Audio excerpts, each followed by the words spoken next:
I plant carrot seeds. Composting is good for our gardens and good for the environment. Here in Jefferson County, we are really lucky to have a state-of-the-art facility where we can turn our garden clippings and trimmings into compost. One part of the composting cycle begins here at the city's wastewater treatment facility, where biosolids are transferred to Port Townsend's composting facility. When you put yard waste on the curb or throw it onto the pile yourself, the composting team goes to work.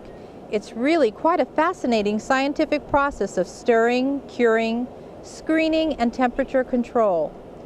When the compost is finished, it's tested in the lab to make sure it's ready to sell to local gardeners for a very reasonable price.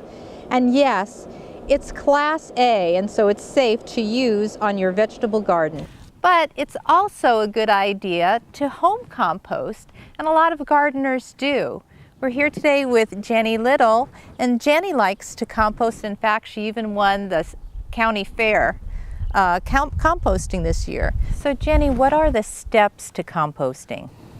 Well, first I'll dig a hole into the compost pile and add leaves and manure and scraps and coffee grounds, and I'll rotate through, repeating the process all the way across the pile.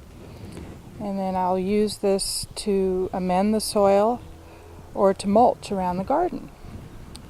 What is the ratio of materials that goes into compost? The general rule of thumb is 3 browns, 3 carbons to 1 green, which would be the nitrogen.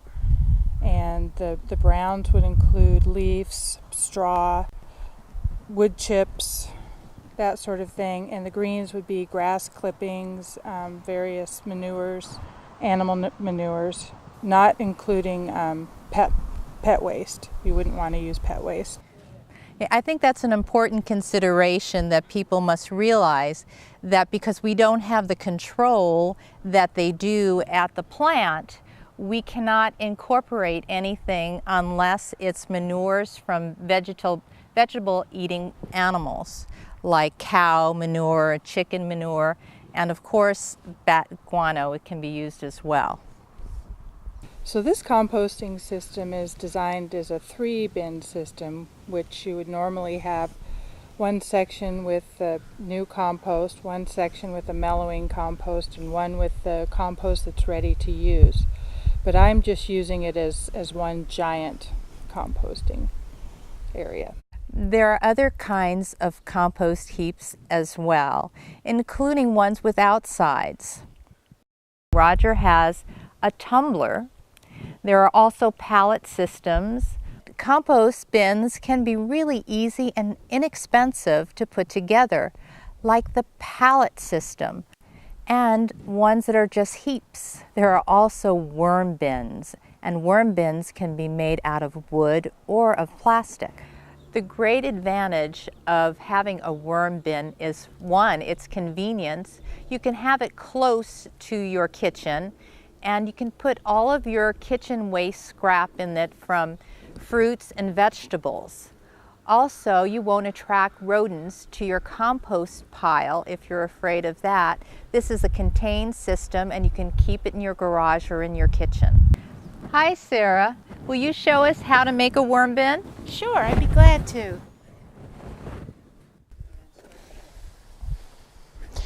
One of the main things about having worms is they become your pets, believe it or not. You'd never think that owning a critter that can't talk to you would be something that you'd enjoy having. So let's get to the worm bin. This is a plastic tub I just bought down at the hardware store, and I poked holes in it. You can see there are holes here and holes here, and in the very bottom there's some holes with screening on it. Trust me, they're there, so the worms can't crawl out.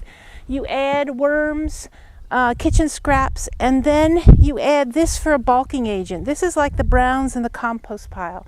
These worms are actually litter livers. They don't live in the earth, so they need, this is their bedding, this is where they live, and then they go down into the vegetable matter to eat.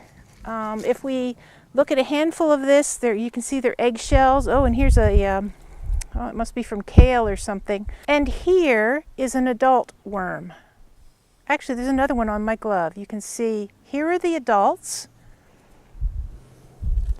And down here we have a whole lot of babies. These little yellowish squiggly things are in fact the baby worms. What I'm doing today with these worms is taking off the worm castings so I can show you how to do that process. So Sarah, are these the same earthworms that you find out in your garden? No, they're not. They are what are called litter dwellers, and they're red wigglers. They live in the leaves and decaying matter on top of the soil. They don't go into the soil. And that's the reason I put the paper in, to give them some place to stay where they'll be comfortable. Another question that I have is, well, if you don't know a gardener that's got a worm bin that can give you worms, where do you get these worms from? There is a worm farm, one worm farm in Kingston, and I think the next closest one is in Yelm. And actually, at the garden store here in town, you can order them through Henry's, and they will get them from Kingston Worm Farm. But I got mine from a master gardener, so I'm happily passing them on to Jenny, another master gardener. Do we put these out in the garden? No, we don't. If we put them out in the garden, they would live for a little while on decaying matter on the top of the soil, and then they would die. Actually, with a worm bin in the winter, it's a good idea to put it in your garage or someplace where it's a little sheltered. If it gets too cold, they will stop doing any eating and they will die off. So I keep mine in the garage here so it's a little bit sheltered during the colder weather. They also, hot sun, if you have your bin outside and the hot sun beats on it, that's not good for them either. A more moderate temperature is better. I wanted to show you the difference between my castings, which are really, really wet. They're kind of gummy, sticky, and dry castings, which are more crumbly. A little bit of this goes a very long way. It's extremely rich, a good fertilizer, very nutrient rich. Your plants will reward you if you put